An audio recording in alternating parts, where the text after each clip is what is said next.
Hello, everyone. Welcome back to Behind the Page. Welcome, YouTube and Spotify listeners. My name is CJ Tallarico. I'm joined by a very special guest today, my good friend. Would you like to introduce yourself? I'm Connor, Comics Connor on Instagram, but hi. Yeah, today we're going to be talking about Spider-Man Across the Spider-Verse. If you have not seen this movie yet, we will definitely be talking about spoilers. There's no way that we can't. So we definitely Impossible. recommend, yeah, we definitely recommend you go check this out if you haven't already. You will not regret it. Um, yeah, just to start, I'm going to give just the plot synopsis of the movie, and then we're going to get into a couple talking points. So, the movie, after reuniting with Gwen Stacy, Brooklyn's full-time friendly neighborhood Spider-Man, is catapulted across the multiverse, where he encounters the Spider Society, a team of spider people charged with protecting the multiverse's very existence. But when the heroes clash on how to handle a new threat, Miles finds himself pitted against other spiders and must set out on his own to save those he loves most. I forgot to mention too, I brought out, in place of my water bottle, I got a Miles cup to bring. Nice. Just had to. I had to wear this shirt specifically for this. Of course, yeah. Yeah, this movie, it's made in its opening weekend $120.5 million. Jeez. Just crazy. It more than tripled, I think, the Into the Spider-Verse premiere. Um, yeah, I mean, good content. I So don't know just why I'm flexing as if I made the movie, but like I'm just it's it's deserves exciting. it It's deserves it. exciting. So just on that subject of Into the Spider-Verse, I mean, Into the Spider-Verse critically acclaimed. It's a masterpiece. I was wondering, Connor, how does this movie Across the Spider-Verse sit next to the original for you? I okay, I didn't see the original in theaters, so I never got the chance. But God, I don't this one just like hit right, man. It was it's probably the best thing I've ever seen in my life. It's peak storytelling, it's peak cinema. Hmm. It's peak. Yeah, I feel the same way. I saw it with my brother, and in the car before we walked in, he was like, "I think this is gonna be the best thing I've ever watched." And It's crazy how mostly everyone walked into this movie and expected a good movie. you don't get They that all the not time. even expect. Everyone knew it was going to be a good movie. Like there was There was no no way it wasn't after the first one and the trailers. It's crazy. Hmm. Yeah, even like the latest Guardians of the Galaxy, which I loved, I walked into that scared. Like I never walk into a movie Yeah, like I walk into this like I just think can't wait. I think that's also because Marvel hasn't been on a very good streak recently. Hmm. Thor: Love and Thunder, Ant-Man. But then like Guardians was a very good, fresh thing, and then you have Spider-Verse. Like you get two of the best comic book things ever made back to back. Hmm. It's crazy. Yeah, I would definitely call this. I think in almost every way this complements the first. I think the only criticism you can give it is that it's not a complete movie, which I mean everyone has said. Yep. Um, but we knew going into it was going to be a part one. We knew it would have a to be continued. That I mean, outside of that, I mean, I do want to get into the visuals. It's just this Yeah. movie is so stunning that Like it felt like I was on acid after. I've never been on it, but it felt like I was on it, and it was like, but it was awesome. hmm It was so cool. Like Gwen's universe about it being like a mood ring and Spider Punk. God, Spider Punk. hmm It's crazy. The so amount of good. work. Oh man. Yeah, I mean, I knew from the opening scene when you see Vulture, like the Renaissance Vulture, the Leonardo DiCaprio style, Right? you see the equations and formulas going around him as he flies, and just the way it blended into Gwen's world without looking all choppy and Exactly. uncomfortable. I knew that the visuals were going to keep blowing me away. I think another really cool visual is Spot. Like Mhm. S- Spot, you can see his sketch outlines. You can see the sketching and all that. It's so unique. Like you can't I don't know how you can't love the look of this movie. It's It's impossible not to. I feel. absolutely impossible. Hmm. I saw a TikTok review the weekend before the movie came out with people who saw the early screening, and they pretty much said remember when Into the Spider-Verse came out and it flipped the animation drawn genre Yeah. on its back? This flipped that on its back.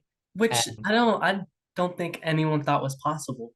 I Like didn't either. I mean, Spider-Verse made TMNT the new one. mhm, Mitchell's and the Machines was technically written, I think it was by the same studio. I think so. And then Puss in you Boots, The Last Wish. Yep, and then, animation yeah, Puss in style. Boots. There you go. It's Mhm. like it revolutionized everything, but somehow this revolutionized it more. I don't Mhm. understand it. It's crazy. Yeah, I mean, so many characters are animated at these different frame rates and art styles, and they all just come together so beautifully.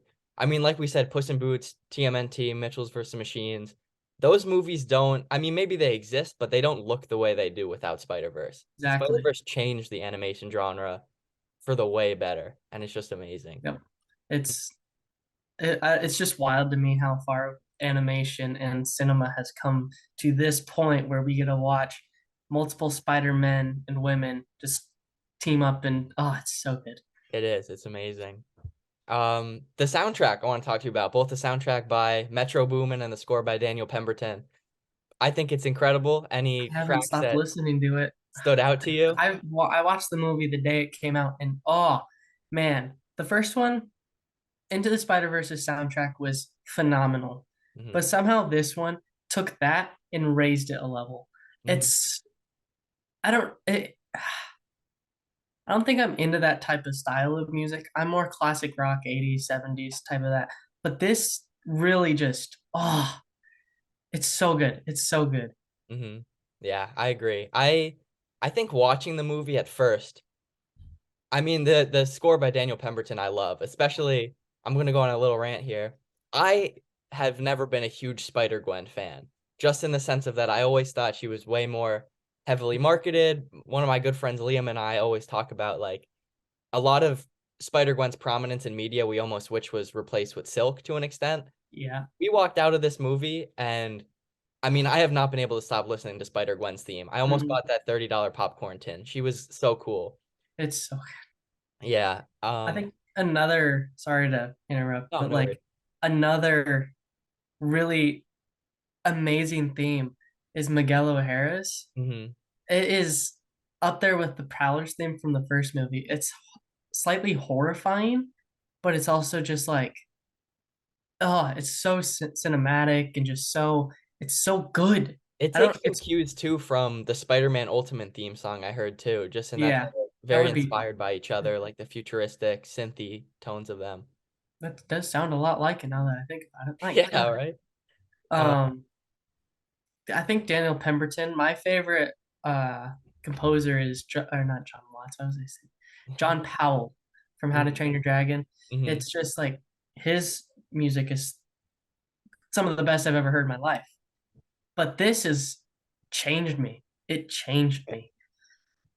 It's crazy. Definitely. I can't stop going through it. I mean, another great one is just after the title cards, the My Name is Miles Morales when we're back Brooklyn 1610. Yeah. As soon as it said Brooklyn 1610 on the screen, it is nice to be watching Spider-Verse Oh again. yeah. This is amazing. It's so good. It is. I watched the movie Into the Spider Verse about. I guess I watched an hour before I watched Across, and That's really cool because all the it stuff that comes was together. it was so wild watching that after that. It was an experience, probably the best theater experience I've ever had. Hmm. It We'll, was we'll get ah, into some of those like comparisons between the first and the second in a yeah. second, but I mean, yeah, they just blend together so perfectly. All these themes and just moments I didn't catch until the second time I went and watched it that just I mean, it's hard to say. Do you think the first set up all these different things, or it was kind of backtracked once they started writing the script for this one? I think it depends on a lot of it. Like the bagel guy being Hmm. spot that was definitely a backtrack. I Yeah. think that was because everybody loved the whole bagel. That I think that's the main reason why. But I think the spider, for instance, that was definitely set up. The whole prowler thing, that was all set up. It was I think it depends on the situation, but I think it was all set up by then. At Yeah. least I think so. There's a lot that I think were I definitely think the bagel thing was just written in the script, like you Yeah. said, but some cues of I mean, the spider sense around Miles in the first scene, in the Hmm. first movie, going from the green and purple, transitioning to the red Red and and blue blue. of being Spider-Man. We would have never known what that meant. I mean, some people could have connected, oh, it's like Uncle Aaron's the Prowler, but It literally was It, Miles was the it Prowler. That I we don't did think it say ever. spoiler. Yes, we said spoilers. Okay. Yeah, yeah, we did. I don't think it ever clicked that one, the spider sense, Hmm. but I don't think it also clicked with almost all of us that the spider was glitching. Yeah. Like, I As remember that happening, and I'm like, oh, I it's didn't think glitching. Okay. anything of that. I'm like, okay, it's from a different universe. But I never fully comprehended the whole it being from another universe. It's just like, oh, he got bit. It doesn't, I mean, I remembered it glitching. I, for some reason, I knew that it was characters from other universes that glitch. yeah. I never connected in my head that the spider was It's, from another universe. a And lot of that's what people these did it. movies do It's, great. Like, they it show made, us it right in our face, and we just don't right? pick up on this stuff. It's almost like, again, spoilers. I know we've said it, but like when Miles is, when Miles lures all the Spider Men and women away, and he goes back home to the go home machine, it says Earth 42 on there, and then it shows him like running across everything. But I don't think it clicked in my head that he's being sent to a different universe. Like it Me showed neither. us, but it I think they do a master storytelling being like, hey, you're here. Or sorry, I don't know where my brain was going there. But like they show you something, but your head doesn't realize it. Like they're explicitly telling you what is happening, but they do such a good job on at misdirecting you to not think about it. Hmm. They're masters. It's so good. It's so good. Um, Transitioning a bit to just the character of Miles Morales, we need to talk about just how incredible he is in this. So, Miles, just for some background, introduced in August 2011 in the pages of Ultimate Fallout number 4. Tell me if you disagree with this, Connor. I don't think Miles shines brighter anywhere else than in these Spider-Verse movies. No, absolutely not. Hmm. I mean, they do something really interesting with Miles in this movie. Two really interesting things. The first being they address directly all the Miles haters. I mean, when he Mhm. first debuted, there was so much unnecessary hate toward the character, mostly from people who didn't even follow the comics and didn't even know Miles wasn't from the main Earth of these Yep. comics. Um, and in this movie, he's surrounded by people telling him he doesn't deserve to be Spider-Man. And to that, he says, of course, the most iconic line in the whole movie, nah, I'm Yep. gonna do my own thing. Ah, And it's just so good. it was that line is probably the hardest line I've ever heard in my life. Hmm. It is so good. I don't know who wrote that, like the specific person who wrote that line, but they deserve every single award known to man. Yeah. It's that good. Like I think about it daily. Hmm. It's It's amazing. The other really cool thing that I think that I have not been able to wrap my mind around in this movie, the way it ties together all these different bits of Spider-Man media from the comic serving as like the main timeline, and then we have all the branches of we see all the past live action movies and the animated series and all these things. In this movie, they really make Miles Morales the main character of the entire Spider-Man mythos, and it works so well. I mean, going into it, if you told me that, I don't know how well I would have reacted to that, but it just works perfectly here. This movie flips on its back everything that we know about Spider-Man. And I don't mean to get all philosophical here about Spider-Man, but one of the fundamental pieces of being Spider-Man that we've known is the sacrifice that comes with it. Like mhm. when Peter Parker gets a win, Spider-Man typically loses, and vice versa. When Spider-Man wins, Peter Parker loses. Like if Peter beats a villain, if he beats Vulture, then he usually ends up missing Aunt May's birthday or a date with Mary Jane because of it. In this movie, which I don't know if we've really seen to this extent before in Spider-Man media, Miles says no to the sacrifice. He says there has to be a way for me to live my life as Miles Morales to save everybody and also to be Spider-Man. And I mean, it just works so well. Crazy that we haven't seen that before. Like it took us this long to get there, but I put on my story, my Instagram story a couple days ago, that this movie made me realize that I think Miles Morales has outshined Peter Parker. Like he's the definitive superhero Of today, for of absolutely. this generation of today of whatever, you know. Peter Parker was all Peter Parker and like Superman and Batman. That was all yesterday. Now it's Nightwing and Miles Morales Spider-Man. It's it's a breath of fresh air. It's crazy how Miles Morales is the best character I've ever seen in my life Hmm. and not Peter Parker. It's like Miles is just that good. I Hmm. don't know. Bendis is a genius for coming up with him, but what are the directors' names? Chris Miller and Phil Lord. yeah, Phil Lord. They are geniuses.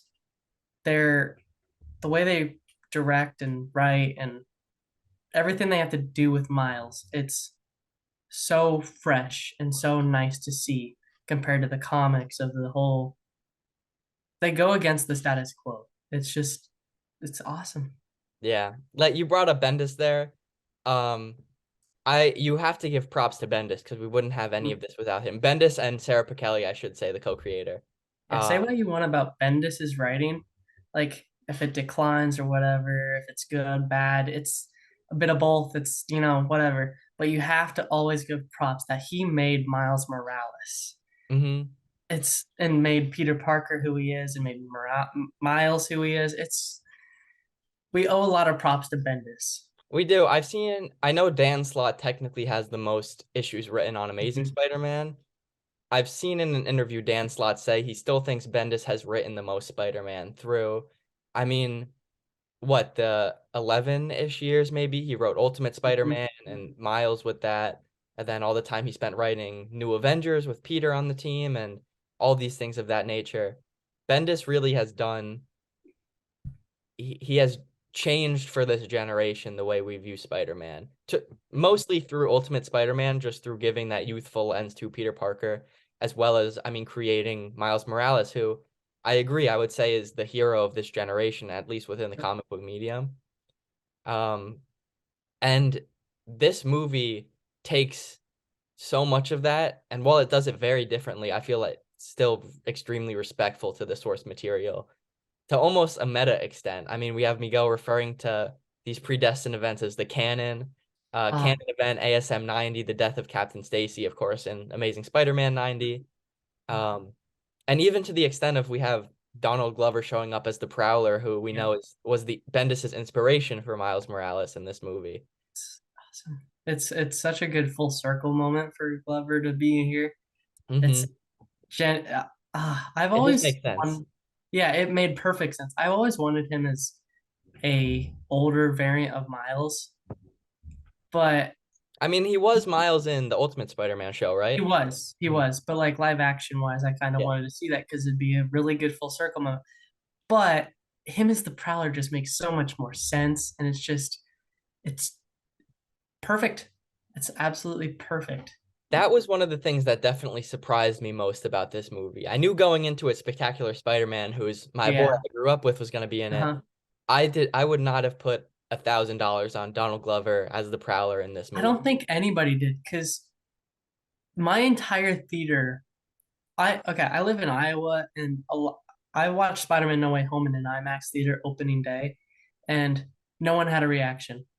No one had any reactions at all. But this movie, when Donald Glover showed up, the entire theater went, and everyone started talking. I Hmm. was that's I've never witnessed that before. So it was crazy that everyone's seeing this about Donald Glover as the Prowler. I It's I was mind blown. I was me crazy. too. The suit too is great. It's funny you bring up those theater moments. I do want to say I live in New Jersey, so in the beginning scene when it's Rio and Oh Jefferson Davis all talking about it, and they say Princeton, New Jersey, and she's like, New Jersey, that's too far. My theater was cracking up at that. I am a sucker for whenever Spider-Man makes fun of New Jersey in any bit of yeah, the comic books. He does it in the JMS run a lot, and I love it. That might be one of the reasons I fell in love with the JMS run, because in the first issue he talks about New Jersey. yeah, Um, but yeah, I mean, this movie for myself and so many people reinvigorated their love of Spider-Man. Um, I said one thing I love is when Spider-Man makes fun of New Jersey. Another thing that you can do to get me to love any bit of Spider-Man content is to have him swing in front of lightning. It happens a lot in Kraven's oh, Last Hunt, which we talked about so last good. episode. Go check it Oh, out if you haven't. And we get that moment with Miles, which I've never seen before, unless I'm just blanking, in what I would say is the best web swinging sequence of all time, probably. It was it's phenomenal. Like it's I don't want to this you can't describe it. I don't think you can describe it because it's that good. Hmm. I don't have any thoughts on it because I can't describe it. Yeah, that's exactly the thing. This movie came out. I mean, I watched it last Thursday. We're recording this on Friday, June 9th. I mean, so many aspects of it are still have left me speechless. I've seen it twice. I need to go see it again. Yeah. Um, just because there's so much I'm sure I still haven't picked up on in it. I think that's the beauty of these films is that it brings you back. It like no matter how many times you watch it, I'm still finding new stuff in Into the Spider-Verse every time I watch it. Like cool little details, cool little art things. But then it's like this movie is taking that again, I say this a lot, to another level. But I've seen this movie twice and hopefully gonna see a third time on Monday. Hmm. And I am so excited for it because like apparently the popsicle Spider-Man is there from the first I movie. saw pictures of that. I didn't catch it myself though. Yeah. I'm gonna have to look at that because I can't believe I missed that. It's great. I definitely saw the plush Spider-Man swinging Yeah, around. that plush Spider-Man was adorable. It Yeah. was great. You talk about Into the Spider-Verse. I do want to talk about a couple things that we can talk about things that were set up in Into the Spider-Verse that had a really good payoff in this. Mhm. One thing I didn't notice until even my second viewing. I mean, of course, spoilers, but the very last scene of the film, we see, of course, Prowler Miles having our Miles 1610 on the punching bag, Mhm. just like the scene with Peter and Miles. What I didn't notice the first time I watched it was at the very end, you can see Miles starting to charge his Venom Blast with his finger, which Mhm. goes right back to what Peter says to him in the first one, watch the hands, not the mouth. I That did is not catch that at all in the first viewing of that. that better be the opening line of the next movie. It probably will, but And that's like going to be the if hardest opening sequence of all it's time. it's gonna be so good. It's just gonna be like, oh man, it's I know I've been saying this a lot, but it's crazy. It's crazy good. Hmm. It's such good foreshadowing. It's such a good setup. And then the to be continued hits right at the perfect moment.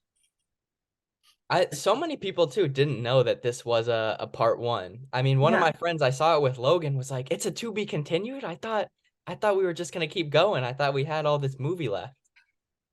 that's also a great thing about this movie is, and also a bad thing I could say, but because everyone on the internet seems to be really pissed off that it's a to be continued. But I think if you think about it at a certain standpoint, it's great. It's phenomenal.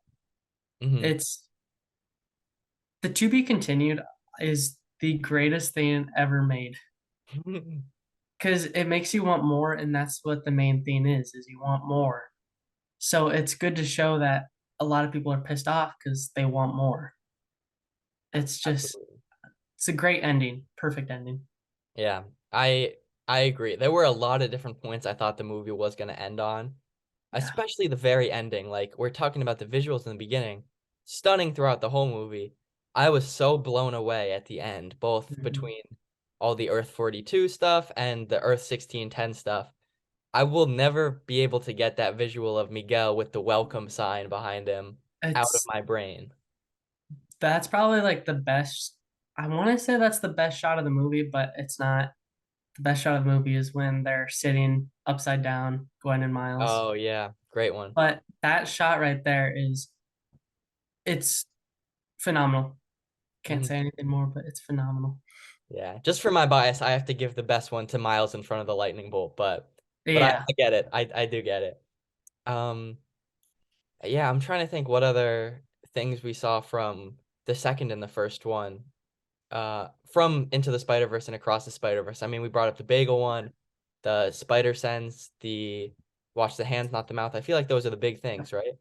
I think uh, I think another one I guess you could say is the opening sequence with Lizard and Gwen Yeah. because that was set up because I didn't realize how many people missed the fact that Peter became Lizard in that first movie Hmm. and didn't see the shadow and everything. Because I've talked with a couple of people and they didn't realize that and were shocked that he became the Lizard. I didn't realize And that was Jack Quaid either the first time I watched it. I knew he was in this movie somewhere. I thought he voiced like Lego Spider-Man or something. But like he does a phenomenal job as Peter Parker. Hmm. Definitely. On that, I mean, we got to talk about Lego Spider-Man now that you brought it up.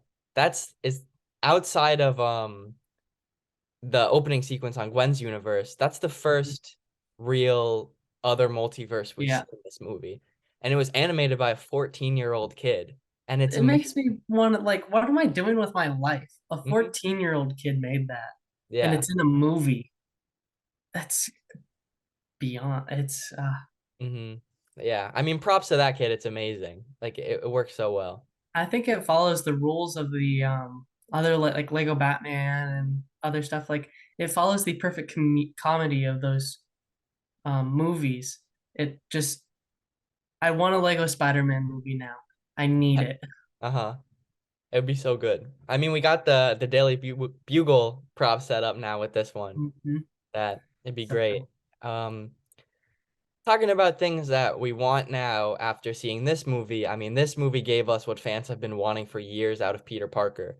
We see him married again for the first time outside of Elseworlds stories since One More Day happened in 2007, which we will not talk about right now.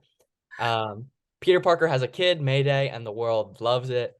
After a series of not to, we're not going to spend time digging on what Spider-Man has since become, but a lot of people aren't very pleased with the route Peter Parker has been taking in the status quo of the comic books. And I'm really hoping that this movie helps the Spidey office and Marvel editorial. Next time they're at a Marvel, one of those Marvel creator summits there, okay, we need Mhm. to keep going forward with Peter Parker again. Let's not keep him here. We've got Miles Morales as our high school Spider-Man. He can go through all these problems with girls and all these things of that nature. Peter will have him move forward. Let's get him back together with Mary Yeah. Jane. I think that'd Be be be a hopefully what we'll teacher, get out be of a this. father, be a guy. Mm-hmm. Peter's supposed to be the relatable one, but he's the most non-relatable one now. Mm-hmm. It's dumb. Yeah. I mean, there's a lot of really good Spider books at the moment, and Miles Morales Spider-Man by Cody Ziegler.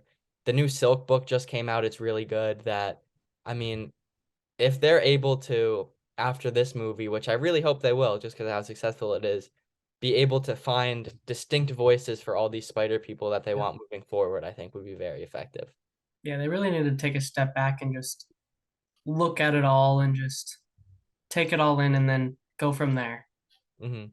Definitely. Instead of, the issue 26 of ASM. Yeah, which again, we don't need to talk about because that'll be another half an hour of this podcast that people don't want to listen to. Um, Miguel O'Hara, let's talk about him, Spider-Man 2099. I love this characterization in this. I think there's a very big reason we did not see his origin or backstory in this. I think we're definitely getting that in the next one. Mhm. One of the coolest parts of Miguel's backstory is how he became Spider-Man. I mean, he was never bitten by a radioactive spider like all these people that he never needed to become Spider-Man in the sense that a Peter Parker or even a Silk, a Miles, um, even a web slinger and Widow, the cowboy and the horse needed to, which I feel like contributes to his character and the aggressive nature of it a lot. I definitely recommend checking out Peter David's run on him if you haven't already. It's amazing stuff. But um, you can share your thoughts on Miguel in just a moment, Connor, but I really want to point out we see the white suit being made in the background of this movie, which is my favorite Spider-Man 2099 suit. We see it being made. I definitely think we're getting it in Beyond the Spider-Verse because of that one scene where Miles uses the Venom Blast on Miguel. I think that we'll have the white suit and it's going to be immune to those Venom Blasts. Mhm. It's I haven't read Miguel at all. Probably, actually, that's not true. The first Spider-Verse arc, I did read that, Hmm. and he was in it a little bit, but I've never really read anything about him. But this movie, I have no knowledge about 2099, but It was awesome. It made me genuinely want to read his comics. They're on my wish list right now to read. Hmm. It's no other movie has really done that except for these movies.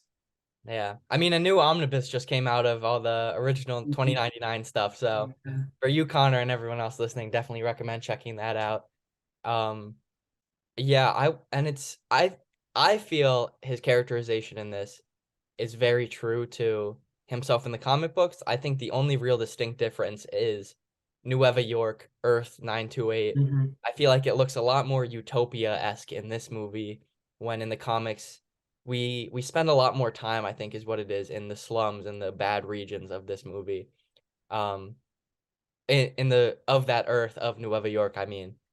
The villains are a lot more evil and rough in nature in that universe, which I understand this is a Miles movie before anything else and a Spider-Man movie. We're not looking to spend time with Vulture 2099 or anything like that, but I would have liked to see a lot more of that. I mean, in the opening scene, we see Miguel Shea shocking, and that was enough for me to Yeah. really just be happy. I was like, okay, this is perfect. I mean, the art on the cover by Rick Leonardi, who is I mean, his Miguel hair is just amazing. Mhm. Um, yeah, I really liked him in this movie. I know a lot of people are saying he's the main villain of the movie. I mean, I still think that goes to Spot. I know that he's an antagonist, but Yeah, I think people are misunderstanding what Miguel is. He's not a bad guy in the movie. He's not an he is an antagonist, I guess, he's an but he's not antagonist the to Miles. yeah, but he's not the main one because it's still Spot. Yeah. Spot's still like the overarching thing. That's why I think that's why Miguel is chasing him and everything is because Spot. Hmm. It's all Spot.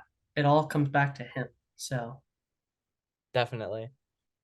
On that note, is there anything else about this movie that you want to discuss? We kind of hit all my talking points. I know we definitely did not talk about everything this movie has to offer. mm, It's impossible to do that, but if there's anything else you want to bring up last minute, I've um, got some Miles Morales recommendations to give to the readers if they want to get into his comics more, but I think another thing I want to point out about this movie is the end scene with Prowler.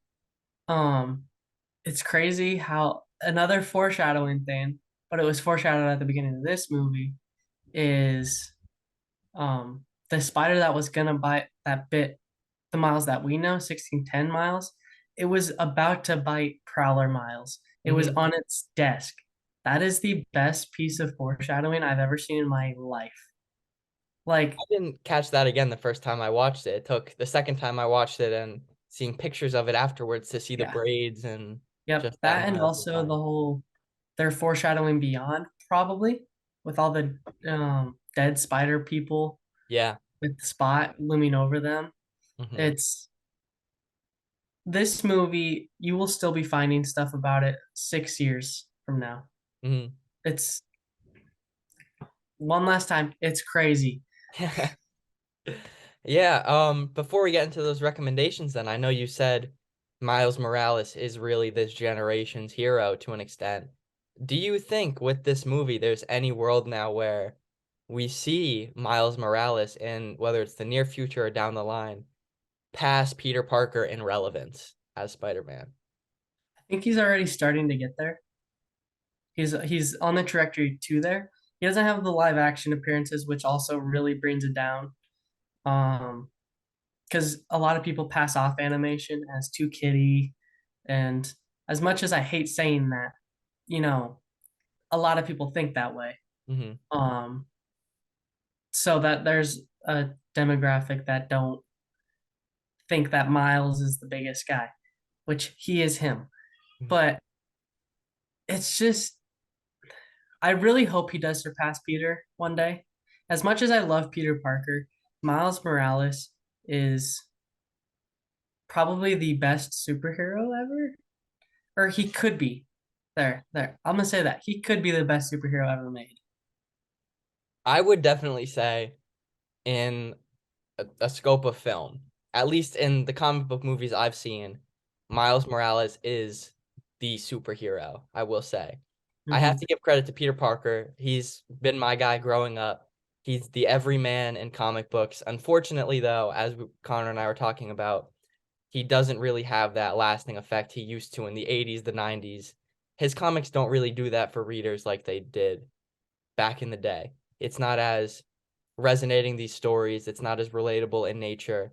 And there's a lot of these core constructs of Spider-Man being toyed with versus Miles. We have the Cody Ziegler run, which is building up amazing stuff. They're still doing new things with his Venom Blast.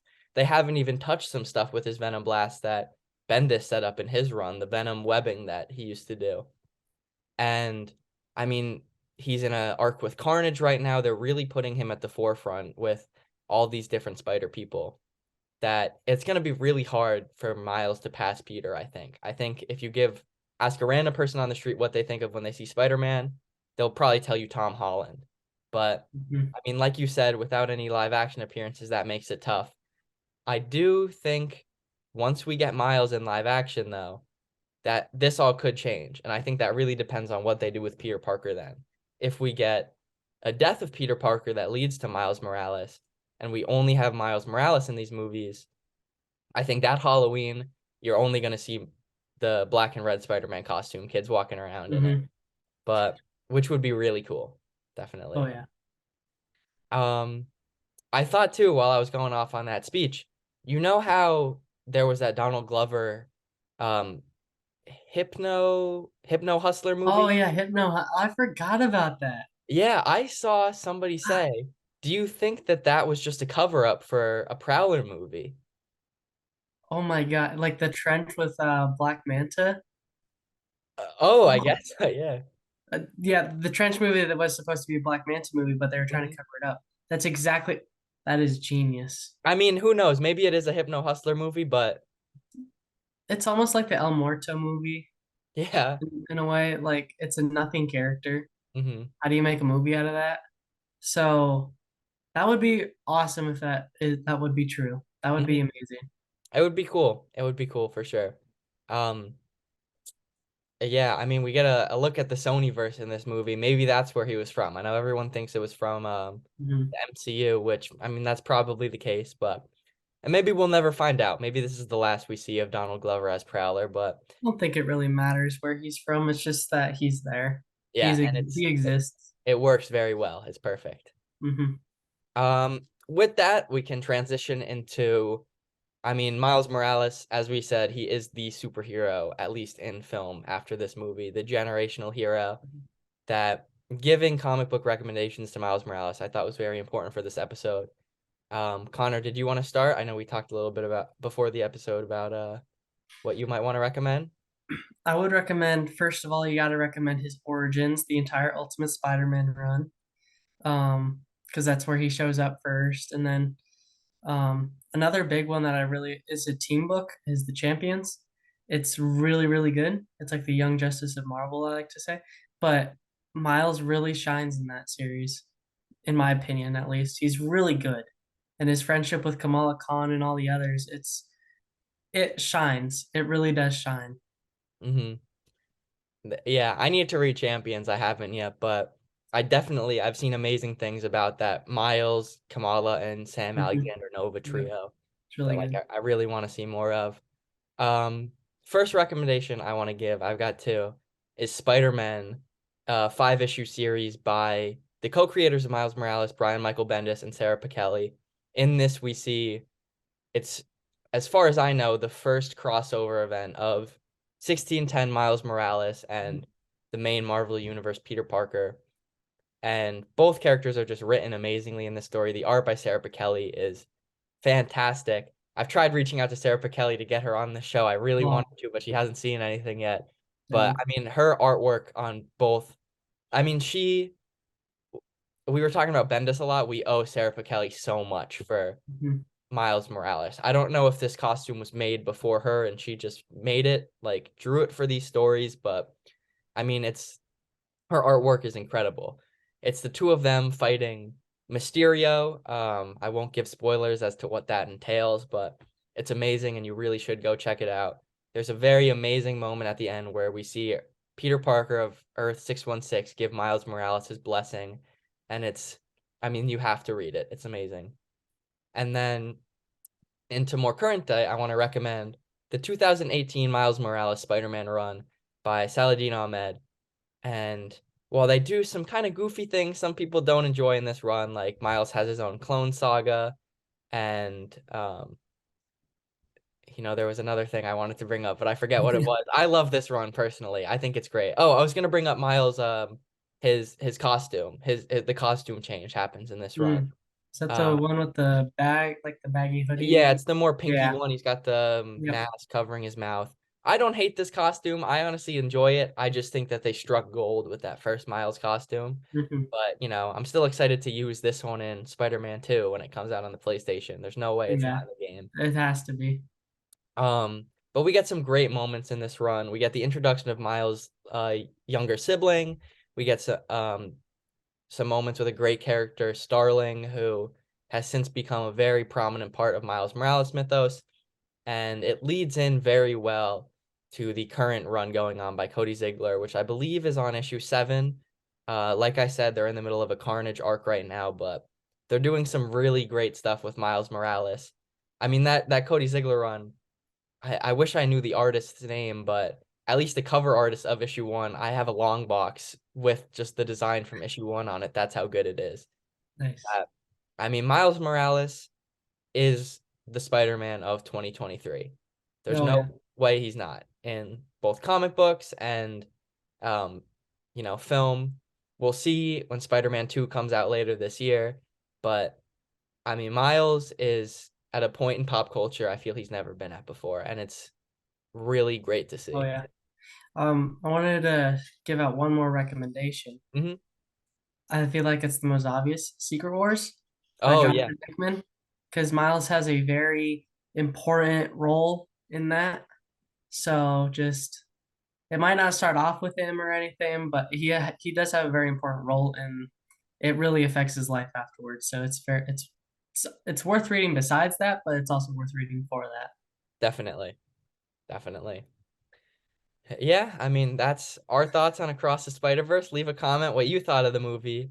Um, and I mean, we're hoping you all thought it was incredible like it was. But thank you for coming on, Connor. Had a great time talking about it with you. Hope to have you Yeah, on me again. too, man. Yeah. Talk to you soon. Thank you everyone for listening. You can check out Connor again on Comics Connor. That's comics with an X at the end, Yeah, Connor, right? yeah. Yeah, awesome. Thank you all for listening so much. We'll see you all next episode. Peace out. Bye.